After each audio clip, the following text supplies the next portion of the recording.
पूरी दुनिया में सबसे पावरफुल मोटिवेशनल सेमिनार है श्रीमद् भगवत गीता। समस्त वैदिक शास्त्रों का कंक्लूजन सार है श्रीमद् भगवत गीता। मनुष्य जीवन का इंस्ट्रक्शन मैनुअल है श्रीमद् भगवत गीता।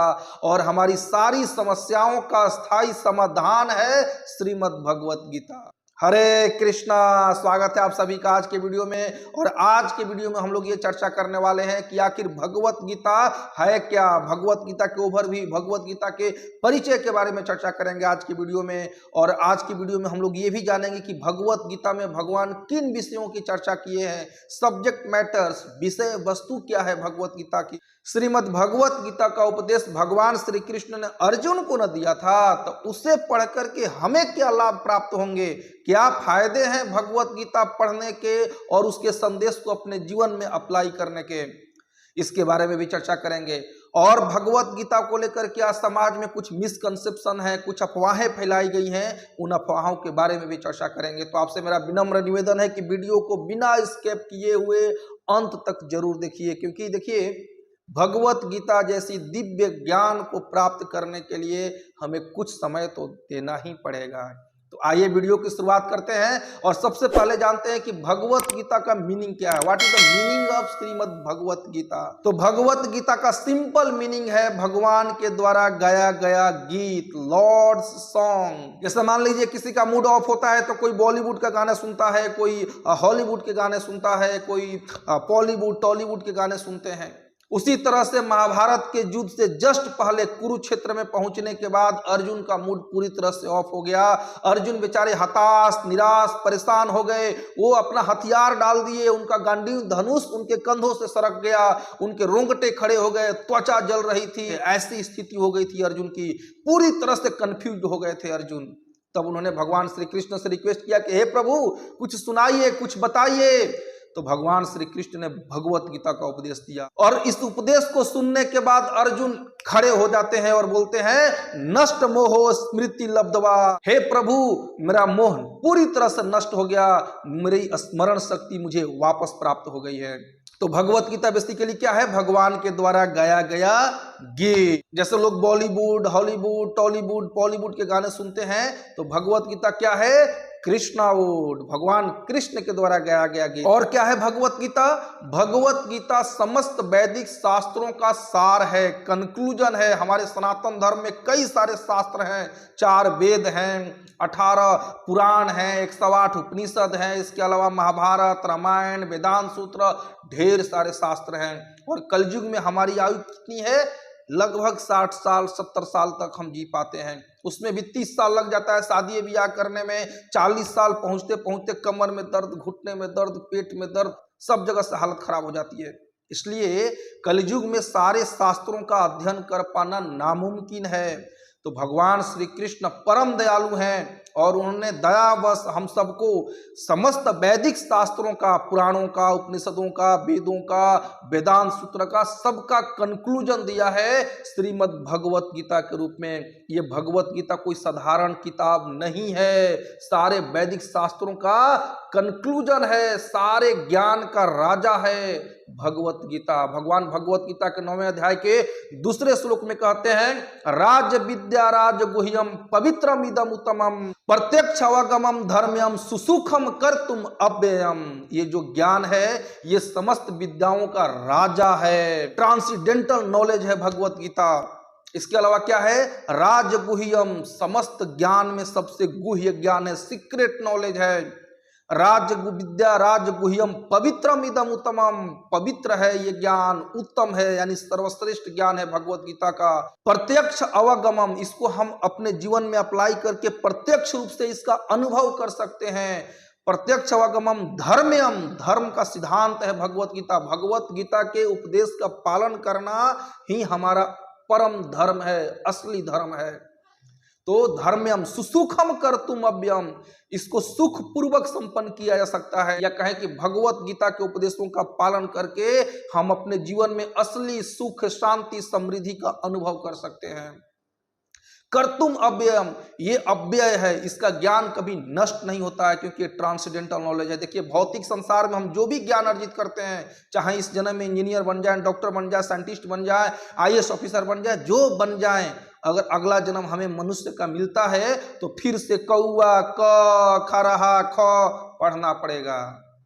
यानी कि जो इस जीवन में हम भौतिक ज्ञान अर्जित किए वो शरीर छूटने के बाद सब खत्म, फिर से शुरू करनी पड़ेगी अगले जीवन में। लेकिन ये जो ट्रांसेंडेंटल नॉलेज है, ये दिव्य ज्ञान है ना, ये कभी समाप्त नहीं होता है। भगवान भगवत गीता के दूसरे अध्याय के 40वें श्लोक में कहते हैं, नेहाभिकर्मणा सोऽस्ति प्रत्वायो न विद्यते स्वल्पमपस्य धर्मस्य त्रायते महतो भयात्। इस पथ पे की गई अल्प प्रगति महान भय से रक्षा करती है। इस पथ पे कभी भी किसी प्रकार की न तो हानि होती है न ही ह्रास होता है।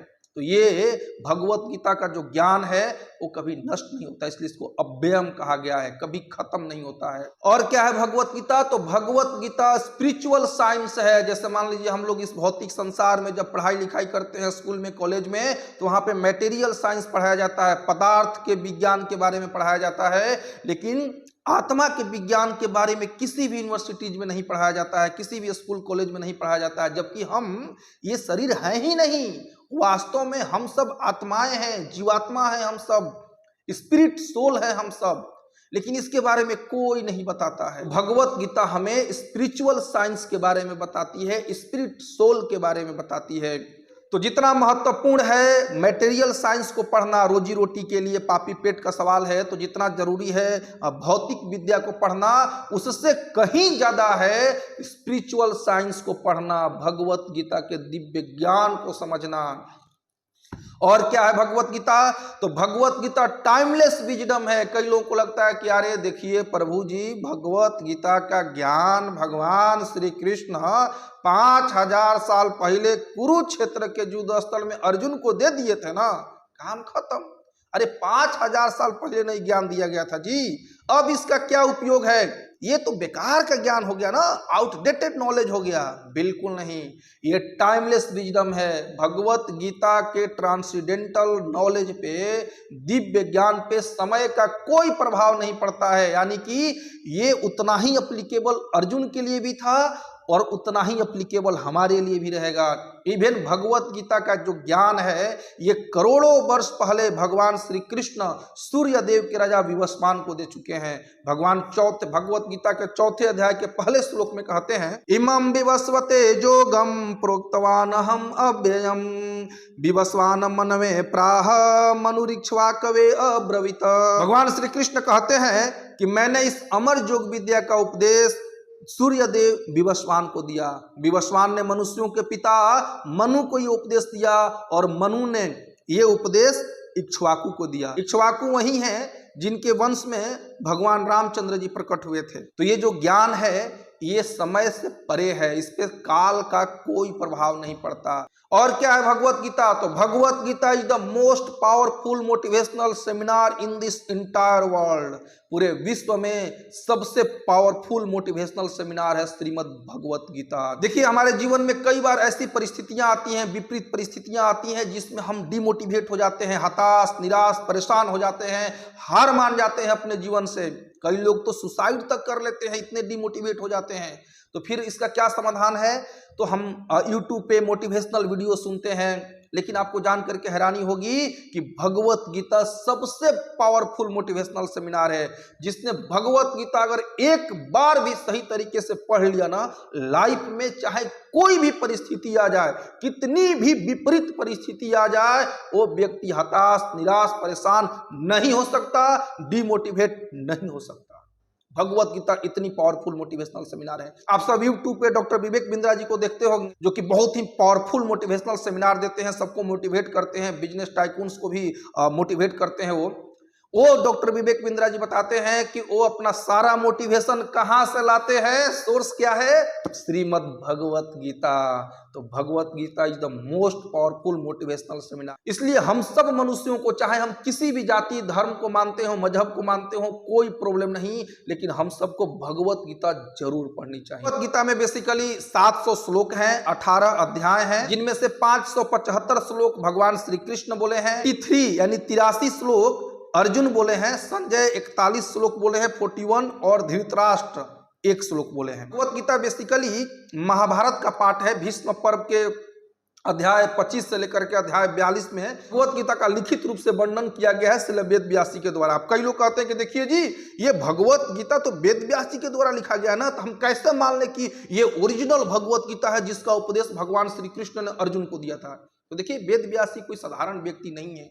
संजय श्रील वेद व्यास जी के ही शिष्य थे, और जब श्रील वेद व्यास जी का एक शिष्य राजभवन में बैठ करके कुरुक्षेत्र का आंखों देखा हाल धृतराष्ट्र को सुना सकता है, तो सोचिए कि वेद व्यास जी कैसे होंगे। वेद व्यास जी वास्तव में भगवान नारायण के अवतार है, कोई साधारण पुरुष नहीं है। और उन्होंने भगवत गीता को जस्ट रिटन फॉर्म में लिखा, क्योंकि कलयुग से पहले जो लोग होते थे वो श्रुतिधर कहलाते थे, यानी कि सुन करके याद कर लेते थे, उनको लिखना नहीं पड़ता था कॉपी पे। लेकिन कलयुग में हम सब लिखने पे तो याद नहीं होता है, सुन के याद करने की बात ही छोड़ दीजिए। इसलिए कलयुग के लोगों पे दया करके श्रील वेद व्यास जी ने भगवत गीता और समस्त वैदिक शास्त्रों के उपदेश को रिटन फॉर्म में लिख दिया, ताकि हम सब पढ़ सके, उसे अपने जीवन में अप्लाई कर सकें। बाकी ये जो ज्ञान है वास्तव में जो भगवान ने अर्जुन को दिया था वही सारे श्लोक इसमें है, कोई मिलावट नहीं है। और इसके जो भगवत गीता ये यथारूप है, जिसको इस्कॉन के भक्त पढ़ते हैं या इस्कॉन के भक्त डिस्ट्रीब्यूट करते हैं, इसमें तो एकदम श्रील प्रभुपाद जी ने भगवान श्री कृष्ण का जो मंतव्य है, जो भगवान श्री कृष्ण जिस उद्देश्य से भगवत गीता का उपदेश दिए हम सबके कल्याण के लिए, उसी उद्देश्य को एज इट इज यथारूप में प्रस्तुत किए हैं, बिना किसी मिलावट के। इसलिए भगवत गीता के ऊपर हमें संदेह नहीं करना चाहिए। ये वही शुद्ध भगवत गीता है जो भगवान श्री कृष्ण ने अर्जुन को दिए थे। तो भगवत गीता का उपदेश कैसे हुआ? एक तो भगवान श्री कृष्ण कुरुक्षेत्र में डायरेक्टली अर्जुन को भगवत गीता बता रहे थे, और उसी भगवत गीता का टेलीकास्ट कर रहे थे संजय धृतराष्ट्र के लिए। ऐसे तो भगवत गीता का उपदेश शाश्वत है, सनातन है, अनादिकाल से चल रहा है। लेकिन रिसेंटली परम भगवान श्री कृष्ण ने भगवत गीता का उपदेश पुनः अर्जुन के माध्यम से कुरुक्षेत्र के युद्ध स्थल में 5000 वर्ष पहले दिया। अब हम लोग बात करेंगे कि आखिर भगवत गीता में भगवान श्री कृष्ण ने बताया क्या है, सब्जेक्ट मैटर्स, विषय वस्तु क्या है भगवत गीता की। तो देखिए, ऐसे तो भगवत गीता में भगवान सब कुछ बताए हैं। हमारे जीवन की जितनी भी समस्याएं हैं, उन सारी समस्याओं का अस्थायी समाधान भगवान कृष्ण ने भगवत गीता में बताया है। लेकिन अगर मुख्य रूप से बात की जाए तो भगवान श्रीमद् भगवत गीता में 5 मुख्य विषयों की चर्चा किए हैं: जीव, ईश्वर, प्रकृति, काल और कर्म के बारे में। जीव यानी कि हम सब जीवात्माएं। तो भगवान सबसे पहले हम जीवात्माओं के बारे में बताते हैं कि हम कौन हैं, कहां से आए हैं। किसी व्यक्ति की अगर डेथ हो जाती है, मृत्यु हो जाती है, तो हम क्या बोलते हैं? वो चला गया। लेकिन उसका शरीर तो वहीं पे है ना। फिर कौन चला गया? तो कौन चला गया? आत्मा उस शरीर को छोड़ कर चला गया। तो बेसिकली हम सब आत्माएं हैं, और भगवान आत्मा के बारे में, जीवात्मा के बारे में विस्तार से बताए हैं भगवत गीता के दूसरे अध्याय में। आने वाले वीडियोज में हम सब जब दूसरे अध्याय में पहुंचेंगे तो विस्तार से जीवात्मा के बारे में, जीव के बारे में चर्चा करेंगे। उसके अलावा भगवान क्या बताए हैं? ईश्वर कौन है। देखिए, आज जो समाज में कई तरह की गलत धारणाएं फैलाई जाती है। कोई कहता है कि मेरे गुरु भगवान हैं, कोई कहता है कि मैं ही भगवान हूं, मैं ही कल्कि का अवतार हूं। इस तरह से भगवान को लेकर के समाज में बहुत सारी गलत धारणाएं फैलाई जाती है, भ्रांतियां फैलाई जाती है। लेकिन भगवत गीता हमें बताती है कि वास्तव में ईश्वर कौन है, परम ईश्वर कौन है, कहाँ रहते हैं, कैसे इस अखिल ब्रह्मांड को कंट्रोल करते हैं। ये सारी चीजें भगवत गीता में बताई गई है। इसके अलावा भगवान भौतिक प्रकृति यानी मैटेरियल नेचर के बारे में बताते हैं कि ये भौतिक प्रकृति कैसे कार्य करती है। भौतिक प्रकृति 3 गुणों से बनी है: तमोगुण, रजोगुण, सतोगुण। और इन्हीं 3 गुणों में सारे जीव फंस करके काल के प्रभाव में आकर के अलग अलग प्रकार के कर्म करते हैं, और पुनरअपि जन्मम पुनरअपि मरणम, जन्म मृत्यु के चक्र में फंसे रहते हैं। इसके बाद भगवान काल के बारे में बताते हैं। समय, ये जो समय है ये भगवान का ही प्रतिनिधि है, और ये जो शाश्वत काल है, इसके काल चक्र में पड़ करके सारी वस्तुएं क्षीण होती जाती है। इसके अलावा कर्म के बारे में बताए हैं। देखिए, जीवात्मा प्रकृति के 3 गुणों में बंद करके काल के प्रभाव में आकर के विभिन्न प्रकार के एक्टिविटीज करता है, विभिन्न प्रकार के कार्यकलाप करता है, जिसे हम लोग कर्म कहते हैं। और कर्म भी 3 प्रकार के होते हैं। एक होता है सकर्म, जिसे पुण्य कर्म कहते हैं, दूसरा होता है विकर्म, जिसे पाप कर्म कहते हैं, और तीसरा होता है अकर्म। तो सकर्म करें यानी कि पुण्य करें, या विकर्म करें यानी पाप करें, दोनों का बंधन लगता है। कोई पुण्य करता है उसका भी बंधन लगता है, और कोई पाप करता है उसका भी बंधन लगता है। जैसे कोई पुण्य करेगा तो स्वर्ग आदि लोकों में जाएगा। ये स्वर्ग लोक भी ना भौतिक ब्रह्मांड के ही पार्ट हैं। हमारे ब्रह्मांड में, जिस ब्रह्मांड में अभी हम सब रह रहे हैं, उसमें 14 ग्रह हैं। पृथ्वी 7वें नंबर पे आती है, बीच में। ऊपर में पृथ्वी को लेकर 7 लोक हैं और नीचे में 7 लोक हैं। तो अगर पृथ्वी क्या है, कर्म भूमि है, और जो ऊपर के लोक हैं और जो नीचे के वो भोग जोनी है ना। तो पृथ्वी पे जो भी हम कर्म करते हैं, जो भी जीव कर्म करता है, उसके अनुसार उसे ऊपर के लोकों में या फिर नीचे के लोकों में भेजा जाता है। जो पुण्य कर्म करते हैं वो स्वर्ग आदि लोकों में जाते हैं, और जब उनका पुण्य कर्म खत्म हो जाता है वापस उन्हें पृथ्वी पे आना होता है। और जो पाप कर्म करते हैं उनको नरक में या फिर नीचे के लोकों में भेजा जाता है, और जब उनकी सजा खत्म हो जाती है तो फिर उनको भी फिर से पृथ्वी लोक में भेजा जाता है कर्म करने के लिए। तो हम पुण्य कर्म करें या पाप कर्म करें, बंधन दोनों का लगता है। तो ऐसा कौन सा कर्म करें जिससे कि हम इस भौतिक बंधन से मुक्त होकर के शाश्वत धाम, भगवत धाम को प्राप्त कर सके, उसको कहते हैं अकर्म। जिसको करने से न तो पुण्य लगता है न पाप लगता है। यानी कि भगवान की भक्ति करते हुए, भगवत गीता के उपदेशों का पालन करते हुए, इसका अध्ययन करते हुए हम जो भी कर्म करते हैं उसका कोई कर्म बंधन नहीं लगता है। तो भगवान ये सब कर्म के बारे में भी विस्तार से बात करते हैं 2 अध्यायों में, अध्याय नंबर 3 में और अध्याय नंबर 5 में कर्म के बारे में बताते हैं भगवान। तो इन सारी चीजों के बारे में हम लोग आने वाले वीडियोज में डिटेल से डिस्कशन करेंगे इसके ऊपर। तो इस तरह से भगवान भगवत गीता में मुख्य रूप से 5 चीजों के बारे में बताते हैं, जीव, ईश्वर, प्रकृति, काल और कर्म के बारे में। तो अब प्रश्न उठता है कि आखिर भगवत गीता को पढ़ने से, उसके संदेशों को अपने जीवन में अप्लाई करने से हमें क्या लाभ होगा। तो देखिए, भगवत गीता को पढ़ने का, उसके संदेशों को अपने जीवन में अप्लाई करने का अनगिनत लाभ है, उसे हम गिन नहीं सकते हैं यहाँ पे। लेकिन फिर भी हम लोग कुछ मुख्य फायदे के बारे में चर्चा करेंगे जो कि भगवत गीता पढ़ने से होता है। तो सबसे पहला फायदा क्या होता है भगवत गीता पढ़ने से, कि हमें हमारी रियल आइडेंटिफिकेशन पता चलती है। अभी हम सब भ्रम में जी रहे हैं, फॉल्स आइडेंटिफिकेशन के साथ जी रहे हैं, झूठा परिचय है हमारा।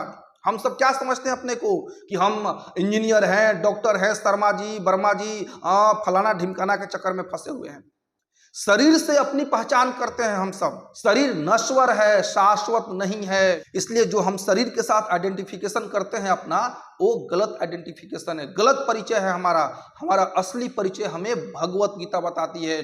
भगवत गीता हमें बताती है कि हम वास्तव में शरीर नहीं बल्कि आत्मा हैं, और अपने अपने कर्मों के अनुसार हम लोग भौतिक प्रकृति में फंस करके 84 लाख प्रकार के जीव योनियों में भ्रमते रहते हैं। पुनरपि जन्मम पुनरपि मरणम। भगवान भगवत गीता के 2 अध्याय के 13वें श्लोक में कहते हैं, देहिनोऽस्मिन् यथा देहे कौमारे में यौवनम जरा तथा देहांतर प्राप्ति धीरस्तत्र न मुह्यति। जैसे कोई जन्म लेकर के बढ़ता है, इसके बाद थोड़ा युवावस्था में पहुंचता है, युवावस्था में पहुंचने के बाद वृद्धावस्था में अग्रसर होता है, वृद्धावस्था में पहुंचने के बाद फिर उसके शरीर की मृत्यु हो जाती है।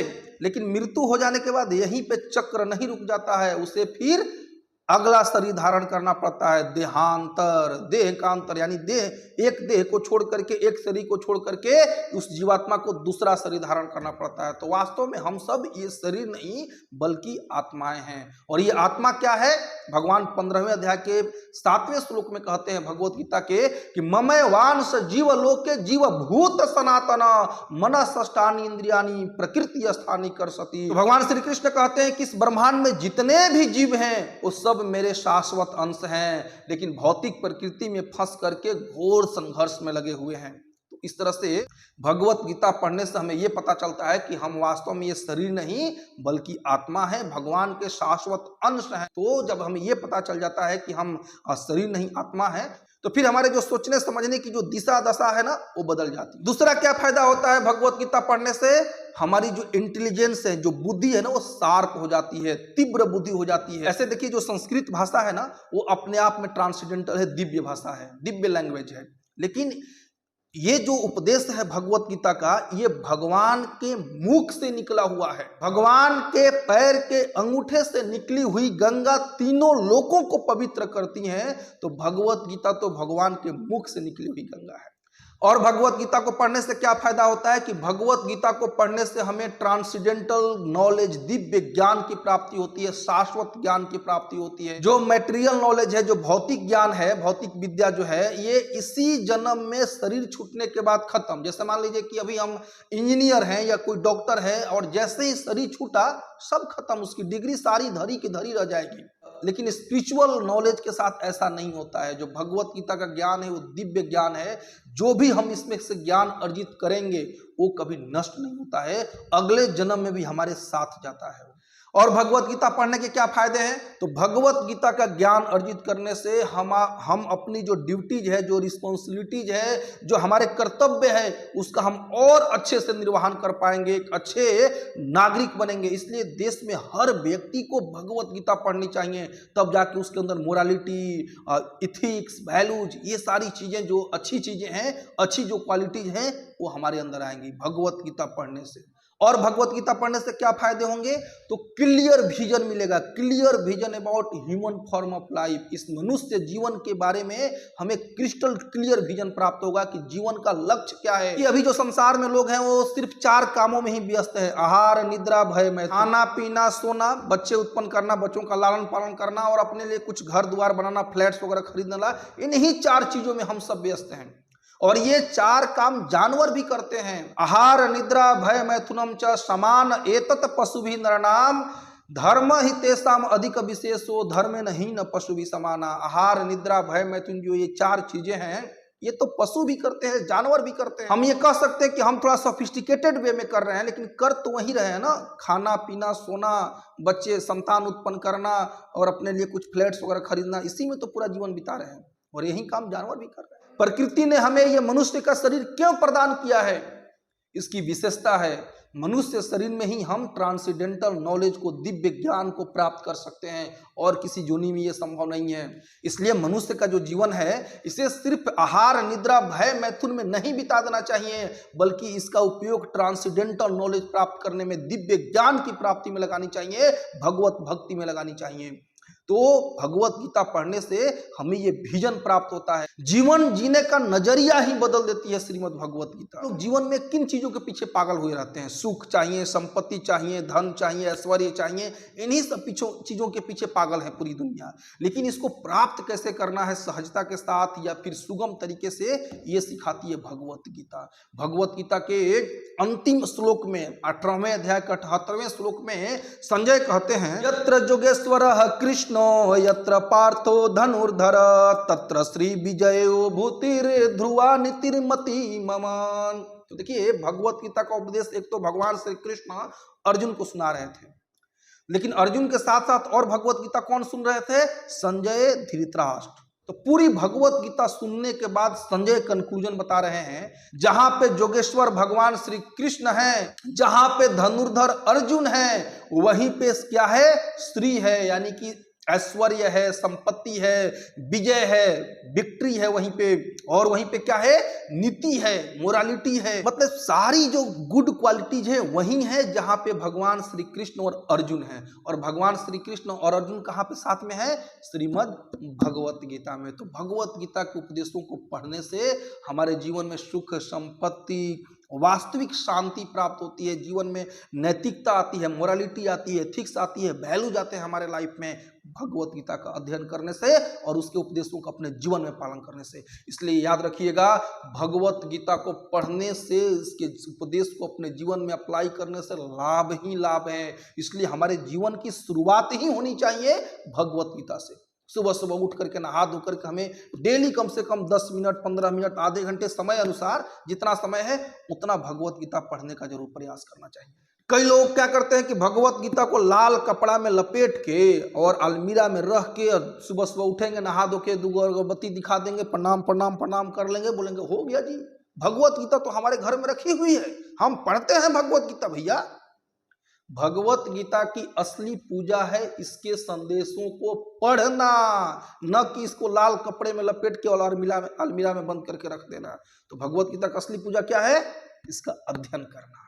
और भगवत गीता का अध्ययन करने से हमारे जीवन में डिसिप्लिन आती है, मोरालिटी आती है, एथिक्स वैल्यूज आती है हमारे जीवन में। हाँ, और एक तरह से एक स्पिरिचुअल आध्यात्मिक शांति प्राप्त होती है हमारे को। आज देखिए लोगों के पास धन संपत्ति तो है, लेकिन उनका मन अशांत रहता है, रात को नींद नहीं आती है, सोने के बाद बीपी बढ़ा हुआ है, बेचारे कोलेस्ट्रॉल की गोलियां खा रहे हैं, हताश परेशान निराश। लेकिन जब हम भगवत गीता का अध्ययन करते हैं ना, तो हमें वास्तविक सुख शांति प्राप्त होती है भगवत गीता से। इसलिए जीवन में चाहे कुछ पढ़े ना पढ़े, लेकिन भगवत गीता जरूर पढ़नी चाहिए हम सबको। भगवत गीता इतना महत्वपूर्ण ग्रंथ होने के बाद भी लोग इसे क्यों नहीं पढ़ते हैं? क्योंकि समाज में भगवत गीता को लेकर के कुछ अफवाहें फैलाई गई हैं, कुछ मिसकंसेप्शंस हैं भगवत गीता को लेकर के। क्या है वो, इसके बारे में अब चर्चा करेंगे हम सब। तो पहली भगवत गीता को लेकर मिसकंसेप्शन क्या है, समाज में अफवाह क्या है कि देखिए जी, ये जो भगवत गीता है ना, ये हिंसा को बढ़ावा देती है जी। घर में भगवत गीता रखिएगा, महाभारत शुरू हो जाएगा। ये बहुत बड़ा अफवाह है। भगवत गीता हिंसा को बढ़ावा नहीं देती है। भगवत गीता हिंसा की बात करती है, तभी तो अहिंसा के पुजारी महात्मा गांधी भगवत गीता हमेशा रखते थे अपने पास। एक्चुअली में जो महाभारत का युद्ध हुआ था, वो धर्म की रक्षा के लिए हुआ था, और भगवान आते भी इसीलिए हैं। भगवान भगवत गीता के 4 अध्याय के 7वें श्लोक में कहते हैं, यदा यदा ही धर्मस्य ग्लानिर्भवति भारत अभ्युत्थानम अधर्मस्य तदात्मानं सृजाम्यहम्। भगवान कहते हैं कि जब जब और जहां जहां धर्म की हानि होती है और अधर्म की प्रधानता होती है, तब तब मैं अवतार लेता हूं और क्या करता हूं। तो अगले श्लोक में कहते हैं भगवान, परित्रणाय साधूनाम विनाशाय च दुष्कृताम धर्म संस्थापनार्थाय संभवामि जुगे जुगे। क्या करता हूं मैं? भक्तों का उद्धार करता हूं और दुष्टों का विनाश करता हूं, और धर्म की स्थापना करने के लिए मैं हर युग में प्रकट होता हूं। तो भगवान वास्तव में जो ये महाभारत का युद्ध कराए थे, ये धर्म की स्थापना के लिए कराए थे। भगवान भगवत गीता में कहीं पर भी हिंसा को बढ़ावा नहीं दिए हैं, बल्कि भगवान भगवत गीता के 16वें अध्याय में बात करते हैं अहिंसा की, सत्यता की, धर्मपरायणता की, आत्मसंयम की, सहिष्णुता की। तो भगवत गीता हिंसा को बढ़ावा नहीं देती है। ये बहुत बड़ा गलत कंसेप्ट है। और दूसरा क्या लोग बोलते हैं, देखिए जी, भगवत गीता को रखिएगा ना, घर में महाभारत शुरू हो जाएगा। देखिए, ये कलियुग चल रहा है, और कलियुग का मतलब ही है कलह का युग। तो बाय डिफॉल्ट इस युग में लड़ाइयां होंगी, बाप बेटे में नहीं बनता है, सास बहू में नहीं बनता है, ननद भौजाई में नहीं बनता है, भाई भाई में नहीं बनता है, क्योंकि कलयुग का श्राप है, कलह का युग है ये। तो इस कलयुग के अभिशाप से बचने के लिए, घर में कलह को खत्म करने के लिए हमें भगवत गीता रखना चाहिए। हर व्यक्ति के पास अपनी भगवत गीता होनी चाहिए। जैसे आज सबके पास अपना अपना एंड्रॉयड मोबाइल फोन है, हाँ, सबका अपना अपना है। बच्चों के पास अपना फोन है, माता के पास अपना फोन है, पिताजी के पास अपना फोन है। उसी तरह से सबके पास अपनी भगवत गीता की कॉपी होनी चाहिए। और घर में अगर, और जिस घर में अगर भगवत गीता सारे लोग पढ़ते हैं, भगवत गीता का पाठ होता है, उस घर में कलयुग का प्रभाव नहीं पड़ता है। तो वास्तव में भगवत गीता पढ़ने से हमारे घर में हो रही महाभारत रुक जाती है, न कि महाभारत होती है। तो भगवत गीता पढ़ने से महाभारत नहीं होता है, भगवत गीता हिंसा को बढ़ावा नहीं देती है। बहुत बड़ा गलत कंसेप्ट है। और क्या मिसकंसेप्शन है भगवत गीता को लेकर के, कि देखिए जी, अगर भगवत गीता पढ़ेंगे तो हमारे अंदर वैराग्य आ जाएगा, रिनंसिएशन आ जाएगा, छोड़ो घर द्वार चलो हरिद्वार वाली बात हो जाएगी। बिल्कुल नहीं। देखिए, भगवत गीता सुनने से पहले अर्जुन अपने कर्तव्य को छोड़ के जा रहे थे, लेकिन जब उन्होंने भगवत गीता का उपदेश सुना तो अपने कर्तव्य का डट करके पालन किया उन्होंने। इसलिए भगवत गीता सुनने से हम अपने कर्तव्यों को, अपनी ड्यूटीज को, अपनी रिस्पॉन्सिबिलिटीज को और अच्छे तरीके से निभाते हैं, न कि घर द्वार छोड़ के हरिद्वार भाग जाएंगे। ये बहुत बड़ा गलत कंसेप्ट है। उसी तरह से कई लोगों को लगता है कि भगवत गीता, देखिए जी, ये जवानी में पढ़ने का थोड़े चीज है भैया, ये जवानी है, मस्तानी, अभी मौज मस्ती करने का उम्र है। क्या इसी उम्र में तुम धोती कुर्ता पहन के भगवत गीता करते रहते हो? अभी उम्र है भगवत गीता पढ़ने का। अच्छा, कब पढ़ना चाहिए भगवत गीता? अरे ये सब बुढ़ापे में पढ़ना चाहिए, जब रिटायर्ड हो गए, जब कोई काम धंधा नहीं है, बेकार हो गए, तो भगवत गीता पढ़नी चाहिए उस समय अपना बैठ करके। अच्छा, तो ये बात है, ये बिल्कुल रॉन्ग कंसेप्ट है। देखिए, भगवत गीता अगर हम बुढ़ापे में पढ़ेंगे तो इसके संदेश को अप्लाई कब करेंगे? पूरा जीवन तो चला गया। और वैसे भी मुरझाए हुए फूल भगवान के चरणों में नहीं चढ़ाए जाते, ताजे ताजे फूल भगवान के चरणों में ऊपर किए जाते हैं। तो जब हम जुआ हैं, जब हमारी जोश है, जब हमारी बुद्धि उत्कृष्ट है, जब हमारी आंखें काम कर रही हैं, जब शरीर की इंद्रियां स्ट्रांग है, उस समय हमें बहुत भगवत गीता के ज्ञान को अर्जित करना चाहिए। प्रहलाद महाराज बताते हैं कि हमें 5 साल की उम्र से आध्यात्मिक ज्ञान का अनुशीलन करना चाहिए, 5 साल की उम्र से। और देखिए, दूसरे मजहबों में, दूसरे धर्मों में ये बताया जाता है। इस्लाम में बचपन से कुरान की तालीम दी जाती है, बाइबल में क्रिश्चियनिटी में बचपन से बाइबल पढ़ाई जाती है, लेकिन हम हिंदू कहलाने वाले सनातन धर्म के लोग जन्म लेकर के चले जाते हैं इस धरती से, लेकिन भगवत गीता का मुंह तक नहीं देख पाते हैं। ये हालत है।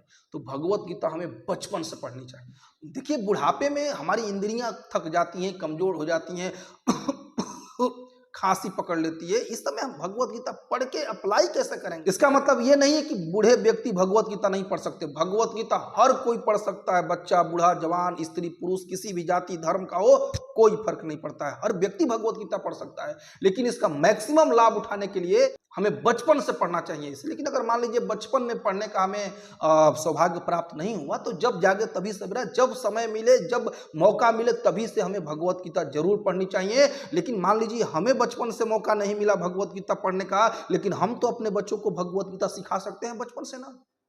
तो अपने बच्चों को भगवत गीता जरूर सिखानी चाहिए बचपन से, और हमें भी सीखना चाहिए।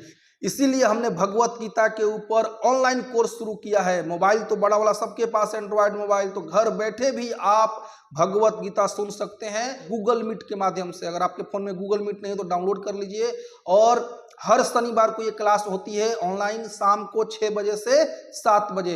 उसके लिए डिस्क्रिप्शन में आपको ऑनलाइन भगवत गीता कोर्स 2023 का व्हाट्सएप ग्रुप का लिंक दिया गया है। उस लिंक पे क्लिक करके आप उस ग्रुप को ज्वाइन कर लीजिए। कमेंट बॉक्स के फर्स्ट कमेंट में भी उस व्हाट्सएप ग्रुप का लिंक दिया गया है, तो आप कमेंट बॉक्स में जाकर के भी उस ग्रुप को ज्वाइन कर सकते हैं। उस ग्रुप को ज्वाइन कर लीजिए। हर शनिवार को दिन में लिंक भेज दिया जाएगा और आप शाम को 6 बजे उस लिंक पे क्लिक करके गूगल मीट के माध्यम से उस क्लास को ज्वाइन कर सकते। उसमें हम लोग भगवत गीता के 700 श्लोकों को 1 बाय 1 करके उसका अध्ययन करेंगे, पढ़ेंगे, और उसे अपने जीवन में कैसे अप्लाई करना है ये भी सीखेंगे, वो भी बिल्कुल सरल भाषा में। तो आप सबसे निवेदन है कि आप उस ग्रुप को ज्वाइन कर लीजिए और भगवत गीता को समझने का प्रयास कीजिए। ये कोर्स बिल्कुल फ्री है, कोई रजिस्ट्रेशन फी नहीं है इस कोर्स के लिए। तो आगे बढ़ते हैं। और क्या मिसकंसेप्शन है भगवत गीता को लेकर के? तो कई लोगों को लगता है कि देखिए जी, ये भगवत गीता है, ये तो पवित्र आत्माओं के लिए है, साधु संत लोगों के लिए है। अरे हम तो पापी लोग हैं, टंगरी उंगली खाने वाले लोग हैं, दारू शराब पीने वाले लोग हैं, कुछ नहीं तो खैनी तो छूटता नहीं है, तो फिर हम सब पापी लोगों के लिए भगवत गीता अब कैसे पढ़ पाएंगे? ऐसा बिल्कुल नहीं है। देखिए, हाँ बिल्कुल साधु संतों के लिए, भक्तों के लिए भी भगवत गीता है, लेकिन पापी से पापी व्यक्ति भी इसे पढ़ करके शुद्ध हो जाता है। भगवान भगवत गीता के 18वें अध्याय के 66वें श्लोक में कहते हैं, अहम त्वाम सर्व पापेभ्यो मोक्षयिष्यामि मा शुचः, तुम डरो मत, मेरी शरण में आ जाओ, मैं तुम्हें समस्त प्रकार के पापों से मुक्त कर दूंगा। तो डरना नहीं चाहिए कि हम पापी हैं तो भगवत गीता नहीं पढ़ सकते हैं। बिल्कुल पढ़ सकते हैं। पढ़ के देखिए, पाप करने की प्रवृत्ति भी खत्म हो जाएगी। गंगा मैया में स्नान करने से हमारे पाप जरूर धुल जाते हैं, लेकिन पाप करने की प्रवृत्ति नहीं धुलती है। लेकिन भगवत गीता रूपी गंगा में स्नान करने से ना हमारे पाप भी धुल जाते हैं और पाप करने की प्रवृत्ति भी खत्म हो जाती है। ये महानता है श्रीमद् भगवत गीता की। और क्या भगवत गीता को लेकर मिसकंसेप्शन है कि देखिए भगवत गीता पढ़ेंगे तो मान लीजिए फिर हमें मंदिर में रहना पड़ेगा ना, नौकरी चाकरी छोड़नी पड़ेगी, घर गृहस्थी छोड़नी पड़ेगी। बिल्कुल नहीं। आप घर में रह करके अपनी नौकरी चाकरी, बिजनेस जो भी है, खेती बाड़ी, उस सबको करते हुए भगवत गीता का अध्ययन कर सकते हैं, भगवान की भक्ति कर सकते हैं, कोई दिक्कत नहीं है इसमें। और क्या मिसकंसेप्शन है और क्या अफवाहें फैलाई जाती है भगवत गीता को लेके कि देखिए ये भगवत गीता का ज्ञान इतना महत्वपूर्ण थोड़े है जी, हमें पढ़ाई लिखाई करनी है, परिवार पालना है, बिजनेस करनी है, अब कहाँ इसमें हम समय निकाल करके भगवत गीता पढ़ते रहेंगे? बताइए, कहाँ समय है? इतना महत्वपूर्ण थोड़े है भगवत गीता। अरे दुनिया में हम जो भी काम करते हैं ना, सबसे महत्वपूर्ण है श्रीमद् भगवत गीता को पढ़। देखिए अर्जुन अपने जीवन के सबसे महत्वपूर्ण युद्ध को लड़ रहे थे। दोनों सेनाएं आमने सामने युद्ध भूमि में खड़ी हैं, शंख भी बज चुके हैं, रण की रणभेरी बज चुकी है, लेकिन उस समय भी अर्जुन क्या किए, भगवान से भगवत गीता सुने। ऐसा नहीं अर्जुन बोले कि अरे प्रभु रुकिए, भगवत गीता बाद में सुनाएगा, बोले लड़ाई ना लड़ना है जी, तब ना भगवत गीता सुनेंगे। ऐसा नहीं है। इसलिए हमारी पहली प्रायोरिटी होनी चाहिए भगवत गीता को पढ़ना। पढ़ाई करना, हम जो भी करते हैं, पढ़ाई करें या बिजनेस कर रहे हैं, खेती कर रहे हैं, नौकरी कर रहे हैं, जो भी कार्य कर रहे हैं, शुरू करने से पहले दिन की शुरुआत हमारी भगवत गीता के साथ होनी चाहिए।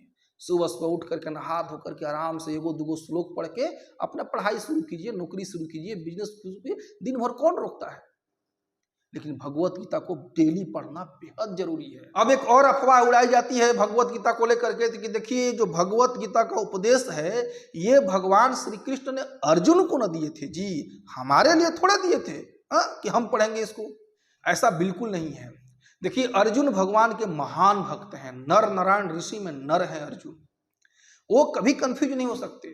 भगवान ने उनको अपनी जोग माया से जानबूझ करके कंफ्यूजन में डाला ताकि वो क्वेश्चन पूछे और भगवान भगवत गीता का उपदेश दे सके, जिससे कि हम सब मानव जाति का संपूर्ण कल्याण हो सके। तो भगवत गीता बेसिकली हम सब के लिए भगवान ने बताया है अर्जुन के माध्यम से। अर्जुन जो प्रश्न पूछ रहे हैं कंफ्यूज होकर के, वास्तव में अर्जुन कंफ्यूज नहीं है, बल्कि वो हम सब के बिहाफ पे प्रश्न पूछ रहे हैं। तो भगवत गीता सिर्फ अर्जुन के लिए नहीं है, बल्कि संपूर्ण मानव जाति के लिए। अर्जुन मानव जाति का प्रतिनिधित्व कर रहे हैं वहां पे, ठीक है। तो भगवत गीता हम सब के लिए है, ये बिल्कुल नहीं सोचना चाहिए कि अर्जुन के लिए है, अब अर्जुन गए काम खत्म भगवत गीता का जी, नहीं। अब कई लोग एक और अफवाह उड़ाते हैं कि देखिए ये जो भगवत गीता है ये हम कैसे मान लें कि वही भगवत गीता है जो भगवान कृष्ण ने सुनाया था अर्जुन को। कैसे मान लें? देखा था आपने, आप गए थे वहां पे रणभूमि में जब भगवत गीता का उपदेश दिया जा रहा था, तो नहीं थे ना, तो हम कैसे मान लें कि भगवत गीता का ज्ञान ये सही ज्ञान है? तो देखिए भगवत गीता का यह जो आध्यात्मिक ज्ञान है ना, ये गुरु शिष्य परंपरा से चलता है। भगवान भगवत गीता के 4थे अध्याय के 2 श्लोक में भी कहते हैं एवं परंपरा प्राप्ति इमम राजर्षियो विदु। ये जो भगवत गीता का ज्ञान है ना, ये गुरु शिष्य परंपरा से चलता है। गुरु शिष्य परंपरा का मतलब क्या है कि हमारे गुरु ने हमें सुनाया, हम आगे वालों को सुना रहे हैं, वो अपने शिष्यों को सुना रहा है, इसे गुरु परंपरा कहते हैं। तो वास्तव में जो इस्कॉन है वो ब्रह्म मध्व गौड़ीय संप्रदाय से बिलोंग करता है, और ये परंपरा शुरू होती है भगवान श्री कृष्ण से और आगे बढ़ती है ब्रह्मा जी के माध्यम से। तो भगवान श्री कृष्ण ने सबसे पहले वैदिक शास्त्रों का उपदेश दिया ब्रह्मा जी को। ब्रह्मा जी ने अपने पुत्र और शिष्य नारद मुनि को दिया, नारद मुनि ने वेद व्यासी को दिया। वेद व्यासी कोई साधारण व्यक्ति नहीं है, नारद मुनि के शिष्य है वो। फिर उन्होंने मध्वाचार्य को दिया। ऐसे करके करते ये परंपरा आगे बढ़ी। बीच में श्री चैतन्य महाप्रभु आए। चैतन्य महाप्रभु के बाद फिर रूप गोस्वामी, सनातन गोस्वामी करते करते भक्ति विनोद ठाकुर महाराज, गौर किशोरदास बाबाजी महाराज, भक्ति सिद्धांत सरस्वती महाराज, और फिर श्री श्रीमद एसी भक्ति वेदांत स्वामी श्रील प्रभुपाद, जिन्होंने पूरे विश्व में भगवत गीता के संदेशों का प्रचार किया। तो उनके माध्यम से ये गुरु परंपरा आज भी चल रही है। ये जो ज्ञान है ये गुरु परंपरा के माध्यम से हमारे पास आता है, इसलिए इसमें मिलावट की कोई संभावना नहीं है। ये वही भगवत गीता का ज्ञान है जो भगवान श्री कृष्ण आज से 5000 साल पहले कुरुक्षेत्र में दिए थे। तो इसमें कोई संशय नहीं होनी चाहिए। अगर मान लीजिए इतना सुनने के बाद भी संशय है तो इसको इस्तेमाल कीजिए, तब आपके जीवन में खुद इसका अनुभव होगा और खुद परिवर्तन आएगा। तो इस तरह से फाइनली हम लोग आज की वीडियो में यह समझे कि भगवत गीता सबसे महत्वपूर्ण ग्रंथ है। जीवन में कुछ पढ़े चाहे ना पढ़े, भगवत गीता हमें जरूर पढ़नी चाहिए। ये ट्रांसेंडेंटल नॉलेज है, दिव्य ज्ञान है, सभी विद्याओं का राजा है ये। और भगवत गीता को पढ़ने से, इसके संदेशों को अपने जीवन में अप्लाई करने से अनगिनत लाभ है। हमें दिव्य ज्ञान की प्राप्ति होती है, शाश्वत ज्ञान की प्राप्ति होती है। इसके अलावा हमें असली सुख, शांति, समृद्धि की प्राप्ति होती है भगवत गीता के मार्ग पर चलने से, भगवत गीता के उपदेशों को अपने जीवन में अप्लाई करने से। तो भगवत गीता का बड़ा महत्व है। भगवत गीता मनुष्य जीवन का इंस्ट्रक्शन मैनुअल है। देखिए हम कोई भी सामान खरीदते हैं, एसी, फ्रिज, मोबाइल, उसके साथ एक यूजर मैनुअल आता है कि इस डिवाइस को किस प्रकार से यूज करके इससे मैक्सिमम बेनिफिट, मैक्सिमम आउटपुट निकाला जा सकता है। उसी प्रकार से मनुष्य जीवन का सर्वोत्तम उपयोग कैसे किया जा सकता है, इसका इंस्ट्रक्शन मैनुअल है श्रीमद् भगवत गीता। भगवत गीता हमें मनुष्य जीवन को जीना सिखाती है। तो आज की वीडियो में हम लोग इतना ही रखेंगे। आपको एक बार फिर से याद दिलाता हूं, आप भगवत गीता को लेकर के सीरियस हैं, भगवत गीता को सीखना चाहते हैं, समझना चाहते हैं एज इट इज यथारूप में, तो आपके लिए एक सुनहरा मौका है। Bhagavad Gita online course join कर सकते हैं। इस कोर्स के माध्यम से हर शनिवार को शाम को 6 बजे से 7 बजे के बीच में भगवत गीता पे ऑनलाइन क्लास होती है गूगल मीट के माध्यम से, और उस क्लास में हम लोग भगवत गीता के सारे श्लोकों को, 700 श्लोकों को 1 बाय 1 एक एक करके अच्छे तरीके से पढ़ेंगे। अगर आपको ये वीडियो पसंद आया हो तो वीडियो को शेयर कीजिए, लाइक कीजिए, चैनल को सब्सक्राइब कर लीजिए। हरे कृष्णा।